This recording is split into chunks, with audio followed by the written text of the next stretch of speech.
என்ன ஸ்டோரி என்ன அப்படின்னா, அல்லிமுல்லையும் அவங்க தம்பியும் அவங்கள பற்றி தான். அவன் ரொம்ப சின்ன பையன்.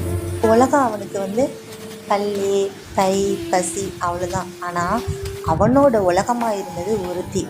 அவள் அதுவே தாங்க நம்ம வாயில போட்டுக்குது. அல்லிமுல்லை. காலையில் அவன் தூங்கிட்டு இருக்கும்போது அவனுக்காகவே அவள் ஃபஸ்ட்டு அதுவே எந்திரிச்சிருவா. வாயில போட்டுக்குது. அவன் பை ரொம்ப கனமாக இருக்கும். ஆனால் அவனோட மனசு அதை விட ரொம்ப கனமாக இருக்குங்க. மழை பெய்யும் நாள்லலாம் அவன் அழுவான். அக்கா நான் இன்னைக்கு ஸ்கூல் போக மாட்டேன் அப்படின்னு அவள் சிரிச்சுக்கிட்டே சொல்வா. சரிடா இன்னைக்கு வேண்டாம் அப்படின்னு. ஆனால் அவனோட யூனிஃபார்ம் மழையில் நனைஞ்சு அவளோட கைகளில் உலர்ந்திருக்கும். அவனுக்கு ஹோம்ஒர்க் பிடிக்காது. ஆனால் அந்த ஹோம்ஒர்க் அவனோட நீ எழுத்து எங்க இருக்காது. கொஞ்சல்ற? அது அக்காவோட தூங்காத இரவுகளின் எழுத்தாக இருக்கும். சாப்பாடு நேரம் வந்துருச்சுன்னா அவனோட வயிறு நிறையுங்க. ஆனால் அவள் தட்டில் அமைதி குறைவாக இருக்குங்க.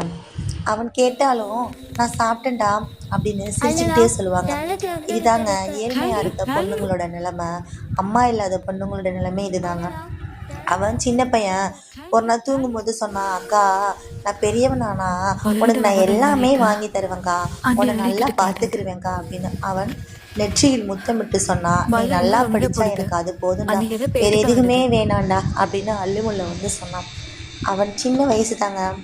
ஆனால் அந்த அன்பை ஃபுல்லாகவே அவன் புரிஞ்சிக்கக்கூடிய நிலமையில தாங்க இருந்தான். அக்கானா அவனுக்கு அவ்வளோ பிடிக்கும். அக்காவுக்காக மட்டும்தாங்க அல்லிமுல்லையோட தம்பி வாழ்ந்துட்டுருக்கான். இந்த ஸ்டோரி உங்களுக்கு பிடிச்சிருக்கு அப்படின்னா நம்ம சேனலை சப்ஸ்கிரைப் பண்ணிவிட்டு பக்கத்தில் இருக்க பெல் ஐக்கனை கிளிக் பண்ணிடுங்க. தேங்க்யூ.